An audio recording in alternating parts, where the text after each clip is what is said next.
Trump పాత్ర ఏంటంటే ఆయనే మొట్టమొదటి ట్వీట్ చేశారు, రెండు దేశాలతో నేను మాట్లాడాను, ఒప్పించాను, రెండు కూడా కాల్పుల విరమణకు ఒప్పుకున్నారు అంటూ ఆయనే ప్రకటించారు. ప్రపంచానికి చెప్పింది ముందు ట్రంపే. మళ్ళీ నిన్న ఒక స్టేట్మెంట్ ఏంటంటే, నేను రెండు దేశాలతో ఇన్ ఫ్యూచర్లో వాణిజ్య సంబంధాలు ఉండబోవు, వ్యాపారం చేయబోనని చెప్పిన తర్వాతే వాళ్ళు యుద్ధాన్ని ఆపారు, వాళ్ళ అణుయుద్ధాన్ని నేను ఆపాను అంటూ ఆయన ఒక స్టేట్మెంట్ ఇస్తూ ఉన్నారు. అంటే ట్రంప్ మొదలు నా మీడియేషన్ అన్నాడు, తర్వాత నేను బ్లాక్మెయిల్ చేస్తే భయపడ్డారన్నాడు. అందువల్ల దీనిపైన భారత ప్రభుత్వం వివరణ ఇవ్వాలి. ఇండియా తన స్ట్రాటజిక్ డిసిషన్స్లో అటానమీ ఉండాలి. అంటే స్ట్రాటజిక్ అటానమీ అంటారు, అంటే వ్యూహాత్మక స్వయం ప్రతిపత్తి ఉండాలి.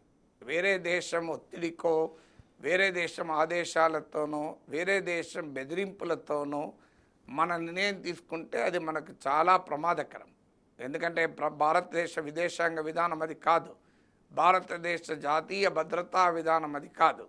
అది ఏ దేశమైనా కానీ, అమెరికా కావచ్చు, చైనా కావచ్చు, రష్యా కావచ్చు, ఇంకో దేశ ఆదేశాల మేరకో, బ్లాక్మెయిల్ మేరకో, బెదిరింపుల మేరకో, ప్రోత్సాహం మేరకో, సలహా మేరకో మనం యుద్ధం చేయకూడదు, యుద్ధం ఆపకూడదు కూడా. ఇప్పుడు మనం ఉక్రెయిన్ అనుభవం చేస్తున్నాం. అమెరికా సహకారంతో యుద్ధం మొదలుపెట్టింది. ఇవాళ అమెరికా వెనక్కిపోయింది. ఉక్రెయిన్ పరిస్థితి ఎలా ఉంది? ధైర్యంగా తయారైపోయింది. సో అందువల్ల ఎప్పుడు కూడా మన విదేశాంగ విధానము, వ్యూహాత్మక విధానంలో కంప్లీట్ అటానమీ అండ్ ఇండిపెండెన్స్ ఉండాలి. అందుకే ఆపరేషన్ సింధూర్ విషయంలో కానీ, పాకిస్తాన్పై కాల్పుల విరమణ కానీ భారత ప్రభుత్వ నిర్ణయం అయితే మనకు అభ్యంతరం ఉండాల్సిన అవసరం లేదు. ఎందుకంటే ఇది మన ప్రభుత్వం, మనం ఎన్నుకున్న ప్రభుత్వము, మన దేశ హితాన్ని దృష్టిలో పెట్టుకొని మన ప్రభుత్వం నిర్ణయం తీసుకుంటుందని మనం నమ్ముతాము. మనకు ఉండే సమాచారంతో పోలిస్తే ప్రభుత్వానికి ఈ స్ట్రాటజిక్ అంశాలపైన ఎక్కువ సమాచారం ఉంటుంది కనుక ఇన్ ఆల్ ఇట్స్ విజ్డమ్ మన ప్రభుత్వం నిర్ణయం తీసుకుని ఉందని నమ్ముదాం. కానీ అమెరికా ఒత్తిడి మేరకో, అమెరికా బెదిరింపులకో నిర్ణయం తీసుకుంటే దాని మించిన ప్రమాదకర సంకేతం ఇంకోటి కాదు. అందువల్ల ఖచ్చితంగా భారత ప్రభుత్వము ఇప్పటి వరకు అమెరికా ట్రంప్ వాదనలు నిజం కాదు అని చెప్తోంది. కానీ దానిపైన అధికారిక వర్గాలు నిజం కాదు అంటున్నాయి. అధికార వర్గం అంటే ఎవరు? అందువల్ల అది అమెరికా అధ్యక్షుడి మాటలు, మన ఎవరో సాధారణ వ్యక్తి దానికి రెస్పాండ్ కాకూడదు. భారత ప్రధానమంత్రి రెస్పాండ్ కావాలి. ట్రంప్ వ్యాఖ్యలు నిజం కాదు, it's a bluff, India strategic autonomy protect అవుతుంది, at all cost India will be independent in its foreign policy, independence in the strategic decisions అని దేశానికి విశ్వాసం కల్పించాల్సిన బాధ్యత ప్రధానమంత్రి పైన ఉంది.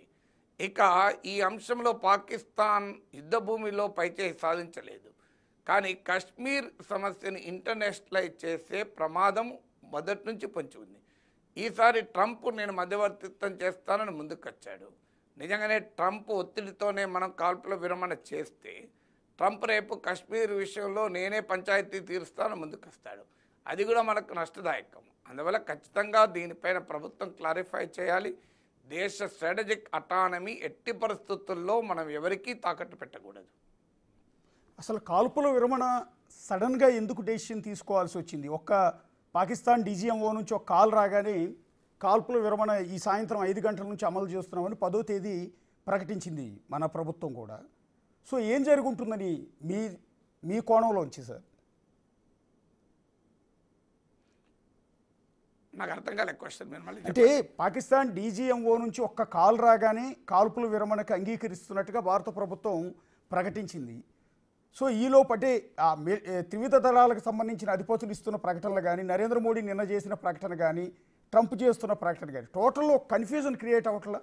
ఎందుకు కాల్పుల విరమణకు భారత్ అంగీకరించిందంటే పూర్తి క్లారిటీ ఎక్కడా రావట్లేదు. ఒక సందర్భంలో పాకిస్తాన్ డీజీఎంఓ నుంచి వాళ్ళ రిక్వెస్ట్ మేరకే మన యుద్ధాన్ని ఆపాము, మన కాల్పుల విరమణ ఆపామని నిన్న నరేంద్ర మోడీ కూడా అంటున్నారు. ట్రంప్ ఏమో కాదు నేనే ఆపాను అంటున్నాడు. సో కన్ఫ్యూజన్ క్రియేట్ చేస్తున్నారు కదా అంటున్నా. అంటే అందుకే కదా నేను చెప్పేది, దానిపైన మనకు వివరణ కావాలి, ప్రధానమంత్రి వివరణ ఇవ్వాలని చెప్తున్నది అదే. ఎందుకంటే మన ప్రభుత్వమేమో మీరు అన్నట్లు పాకిస్తాన్ డీజీఎంఓ నుంచి కాల్ వచ్చింది, తర్వాత మనము దానిపైన విచారించి మనం కూడా అంగీకరించామని చెప్తున్నారు.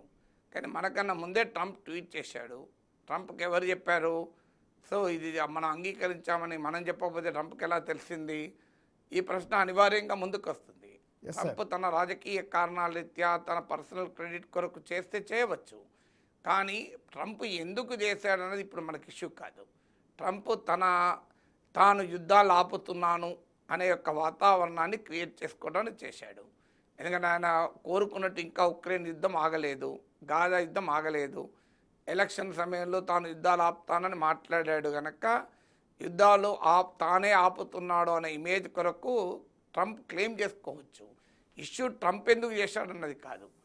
ట్రంప్ ముందుగా ప్రకటించాడంటేనే మరి అమెరికా జోక్యంతో, అమెరికా ఒత్తిడితో ఇది జరిగిందా? ఒత్తిడి ఏంటి? మరి జోక్యంతో జరిగింది, ఒత్తిడితో జరిగితే ట్రేడ్ నేను ఆపుతానని బెదిరిస్తే ఒప్పుకున్నారని ట్రంప్ అంటున్నాడు. సో అందువల్ల ఒకటి మాత్రం నిజం, ట్రంప్కు ముందే ఈ విషయం తెలిసింది, దేశ ప్రజల కన్నా ముందు ట్రంప్కు తెలిసింది. అంటే ట్రంప్ ప్రమేయం లేకుండా ఎలా తెలుస్తుంది? పాకిస్తాన్ అమెరికాను కోరి ఉండవచ్చు. మన ప్రభుత్వ వాదన ప్రకారం కూడా పాకిస్తాన్ అమెరికాను రిక్వెస్ట్ చేసింది, అమెరికా దగ్గరకు వెళ్ళింది, వెళ్తుంది కూడా. పాకిస్తాన్ కొత్తగా ఏముంది, ప్రతిసారి కాపాడమని అమెరికా దగ్గరికి వెళ్తుంది. అదేమీ ఆశ్చర్యపడాల్సిందే లేదు. పాకిస్తాన్ వెళ్ళినా మనం చెప్పాల్సింది ఏంటి? పాకిస్తాన్ తీవ్రవాదాన్ని ఆపాలి, మొదలు ఆ సంగతి చెప్పమనండి అని అనాలి. కానీ పాకిస్తాన్ భారత్ను రెండు సమానంగా పేర్కొంటూ ఇండియా పాకిస్తాన్ మధ్య అమెరికా ఎవరు జోక్యం చేసుకోవటానికి? సో అది మన విధానానికి వ్యతిరేకం. అందువల్లనే ఇవాళ అందరూ అడుగుతున్నది అసలు ట్రంప్ వ్యవహారం ఎందుకు వచ్చింది, ట్రంప్ ఎందుకు అన్నాడు అన్న తర్వాత సంగతి, ట్రంప్ ఏం చేశాడన్నది కావాలి. అమెరికా పాత్ర ఏంటి ఈ వ్యవహారంలో? కాల్పుల విరమణ అమెరికా బెదిరింపుల వల్ల జరిగి ఉంటే చాలా ప్రమాదకరం.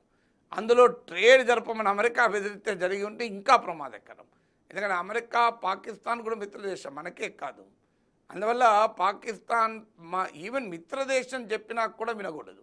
ఇది మన నిర్ణయంగా ఉండాలి కదా. అంటే చాలామంది సోషల్ మీడియాలో యుద్ధం చేసేవాళ్ళు, ఇందాక మనం వాళ్ళ గురించి మాట్లాడుకున్నాం, విపరీతమైన స్టేట్మెంట్స్ ఇస్తూ ఉన్నారు. ప్రధాని నరేంద్ర మోడీ కాదు సరెండర్ మోడీ అంటూ ఉన్నారు కొంతమంది ఏమో ఫైర్ అనుకుంటువా, సీజ్ ఫైర్ అంటూ హేళన చేస్తున్నారు ఏకంగా ప్రధాని నరేంద్ర మోడీని. ఇంకంతేకాదు, కాల్పుల విరమణ ప్రకటన చేసిన విదేశాంగ శాఖ సెక్రటరీ విక్రమ్ మిస్రీని ఉద్దేశించి ఆయన ఫ్యామిలీని ఇష్టం వచ్చినట్టు తిట్టిపోస్తున్నారు సోషల్ మీడియాలో. యుద్ధం చేసేయాల్సిందే, పాకిస్తాన్ని నాశనం చేసేయాల్సిందే, పిఓకేని స్వాధీనం చేసుకోవాల్సిందే. ఇదే చాలామంది నుంచి సోషల్ మీడియాలో వస్తున్న డిమాండ్ అండి. ఒక ప్రొఫెసర్గా అపార అనుభవం ఉన్న మీరు వాళ్ళందరికీ ఎలాంటి ఒక క్లారిటీ అనేది ఇస్తారండి? అంటే విక్రమ్ మిస్త్రీని ట్రోల్ చేయడం అనేది అర్థరహితము. ఆయన ఫారిన్ సెక్రటరీ మాత్రమే, మన ప్రభుత్వ నిర్ణయాన్ని మాత్రమే వివరిస్తారు. నిర్ణయం తీసుకునేది ఆయన కాదు, నిర్ణయం తీసుకోవడంలో ఆయన ప్రమేయం కూడా ఉండదు. అందువల్ల ఆయన మీద పడితే ఏమొస్తుంది? అది దానికి పరిష్కారం అది కాదు కదా. అదేంటంటే నరేంద్ర మోడీని అడగలేక, ధైర్యం లేక, నరేంద్ర మోడీ పట్ల అభిమానాన్ని కలిగి ఉంటూ ఈ నిర్ణయాన్ని అంగీకరించలేని వారు విక్రమ్ మిస్త్రీ మీద పడుతున్నారు. ఎందుకంటే విక్రమ్ మిస్త్రీ మీద పడుతున్న వాళ్ళంతా రైట్ వింగ్ హ్యాండ్లర్సే, అంటే ప్రో బీజేపీ వారే విక్రమ్ మిస్త్రీ పైన పడుతున్నది. సో మరి విక్రమ్ మిస్త్రీ ఏం చేస్తారు? ఆయన తప్పేముంది అందులో? ఆయన ప్రభుత్వ నిర్ణయం కదా చెప్పేది, ఆయన సొంత నిర్ణయం చెప్తాడా? ఆయన సొంత నిర్ణయం చెప్తే ఆయన ప్రభుత్వం ఇప్పటికీ సస్పెండ్ చేయదా? అందువల్ల అన్యాయంగా ఒక ఆఫీసర్ పైన పడడంలో అర్థం లేదు. మీకు ధైర్యం ఉంటే నరేంద్ర మోడీని ప్రశ్నించండి. మీరు మధ్యలో విక్రమ్ మిస్త్రీని ప్రశ్నిస్తే ఏమొస్తుంది? ఇక నరేంద్ర మోడీ పైన ఆ రకమైన విమర్శలు ఎందుకు వస్తున్నాయి అంటే నేను ఇంతకుముందే చెప్పాను మీకు అది. ఎందుకంటే మోడీ ప్రభుత్వము, మోడీ పరివారము, మోడీ ప్రభుత్వము పాకిస్తాన్ పైన పోరాడుతున్నంత కాలం మోడీ పరివారము, నరేంద్ర మోడీ మహావీరుడు, నరేంద్ర మోడీ శూరుడు, నరేంద్ర మోడీ లాంటి నాయకుడు ఉన్నాడు కనుకనే పాకిస్తాన్ వణికిపోతుంది, నరేంద్ర మోడీ కనుకనే తీవ్రవాదాన్ని అంతం చేయగలడు అంటూ మోడీ పరివారం పెద్ద ఎత్తున ఒక నెరేటివ్ బిల్డ్ చేసి పెట్టింది. అది చరిత్రలో వాస్తవం కాదు. నరేంద్ర మోడీ గట్టిగా నిలబడ్డాడు అన్నది నిజం. అందుకు నరేంద్ర మోడీని అభినందించాల్సిందే. దేశ రాజకీయ పార్టీలన్నీ ప్రభుత్వ నిర్ణయాన్ని సమర్థించాయి, దాంట్లో ఏం డిస్ప్యూట్ లేదు. కానీ నరేంద్ర మోడీ ఒక్కడు మాత్రమే చేశారు. దేశ చరిత్రలో ఇంకెప్పుడు పాకిస్తాన్కి ఇలా బుద్ధి చెప్పలేదు అన్నది కూడా నిజం కాదు. కార్గిల్ యుద్ధంలో కూడా పాకిస్తాన్ మనం బుద్ధి చెప్పాం. అన్నిటికన్నా మించి 1971 వార్లో 90,000 మంది పైగా పాకిస్తాన్ సైనికులు లొంగిపోయారు. ఇప్పుడు ఎవరు లొంగిపోలే. ఇప్పుడు కాల్పుల విరమణ మాత్రమే. ఎక్కడ లొంగుబాటు ఎక్కడ ఉంది? లొంగిపోతే ఎవరన్నా సంతకం చేశాడా? మీకు గూగుల్లో దొరుకుతుంది ఇమేజెస్లో. Pakistan army surrendering to Indian army 1971 అంటే ఫోటో వస్తుంది. మరి అప్పుడు అది లొంగిపోవడం అంటే పాకిస్తాన్ రెండు ముక్కలైంది. అందువల్ల మనం 1965లో గెలిచాం, 71లో గెలిచాం, 99లో గెలిచాం, ఇప్పుడు గెలుస్తాం. అందులో అనుమానం లేదు. అప్పుడు పోరాడింది, ఇప్పుడు పోరాడింది మిలిటరీ. రాజకీయ నాయకులు పోరాడరు, యుద్ధం రాజకీయ నాయకులు చేయరు. కానీ రాజకీయ నాయకులు తీసుకునే నిర్ణయాలు కీలకం. అందువల్ల నరేంద్ర మోడీ, అటల్ బిహారీ వాజ్పేయి, ఇందిరాగాంధీ అని వేరువేరుగా చూడడం కాదు. కానీ అన్ఫార్చునేట్లీ నరేంద్ర మోడీని పొగిడే క్రమంలో ఎక్కడ దాకా పోయారంటే దేశ ఘనమైన చరిత్రను కూడా కాలరాసి, ఇండియాస్ హిస్టారికల్ పాస్ట్ కూడా లేదన్నట్లు, పాకిస్తానే మన మీద గెలిచినట్లు ఎప్పటికీ ఒక వాతావరణాన్ని బిల్డ్ చేశారు. ఇది పాకిస్తాన్కి అనుకూల నరేటివ్ వాస్తవంగా. ఎందుకంటే మీకు కోపం ఉంటే రాజకీయ పార్టీల మీద కోపం ఉండొచ్చు, నాయకుల మీద కోపం ఉండొచ్చు, కానీ దేశాన్ని అండర్మైన్ చేయకూడదు. ఇలా మోడీ అధికారంలో ఉన్నాడు కనుక ఇండియా గెలవలేదు అని అంటే అంతకన్నా దుర్మార్గం ఇంకోటి ఉంటుందా? అప్పుడు కాంగ్రెస్ అధికారంలో ఉన్నది కనుక ఇండియా గెలవలేదు, ఇప్పుడు మాత్రమే ఇండియా గెలుస్తోంది అంటే దిస్ అబ్సల్యూట్ నాన్ సెన్స్ అది. అందువల్ల అప్పుడైనా ఇప్పుడైనా నాయకులు ఎవరైనా ఉండండి, మనం గెలిచాం, భారతదేశం గెలవాలని కోరుకోవాలి. ఈ పార్టీ గెలవడం ఆ పార్టీ గెలవడం కనుక కాదు కదా. అయితే ఈ మోడీ పరివారము అంటే మోడీ అభిమాన ఎకో సిస్టమ్ మొత్తం సోషల్ మీడియాలో ఆ ఉన్మాదపూరితమైన వాతావరణాన్ని క్రియేట్ చేశారు. క్రియేట్ చేసిన వారు భరించలేకపోతున్నారు. సడన్గా కాల్పుల విరమణ చేసే వరకు ఏం చేయాలని అంటే మోడీ ప్రభుత్వ నిర్ణయాల్ని మోడీ పరివారమే సృష్టించిన ప్రభంజనం తట్టుకోలేకపోతుంది. అందువల్ల ఈ ప్రశ్నలన్నీ అడుగుతున్నాయి. అందుకు దానికి ఆన్సర్ చెప్పాల్సింది ఎవరు? ఆ మోడీ పరివార ప్రభంజనాన్ని సృష్టించిన వారే ఆన్సర్ చెప్పాలి. ఇది Narendra Modi is victim of his own eco system కదా. ఆయన ఇకో సిస్టమే మోడీని, బీజేపీని ప్రశ్నిస్తుంది. అందువల్ల నేనెందుకు అట్లా ఆన్సర్ చెప్పగలుగుతాను? నేను ప్రభుత్వం తీసుకున్న కాల్పుల విరమణ వివేకంతో తీసుకున్న నిర్ణయంగానే భావిస్తాను. భారత ప్రభుత్వానికి ఆ నిర్ణయం తీసుకునే అధికారం ఉంది. సాధారణ ప్రజలుగా మనము ఆ నిర్ణయాలు చెప్పకూడదు, తీసుకోకూడదు. మనం కాదు ఆ నిర్ణయాలు తీసుకోవాల్సింది. వ్యూహాత్మక నిర్ణయాల్ని ప్రభుత్వ ప్రెరగేటివ్గా గుర్తించాలి. మనకు దాని ఇంప్లికేషన్స్ ఏంటి అనేది వచ్చినప్పుడు మనం అడగచ్చు. కానీ ఇప్పుడు కాల్పుల విరమణ సరెండర్ అయ్యాడు మోడీని అని అనడం అర్థం లేని ఆర్గ్యుమెంట్. మోడీ సరెండర్ ఎందుకు అవుతారు? మోడీ సరెండర్ అంటే ఇండియా సరెండర్ అయినట్టు. అందువల్ల భారతదేశం ఎప్పుడు సరెండర్ కాదు.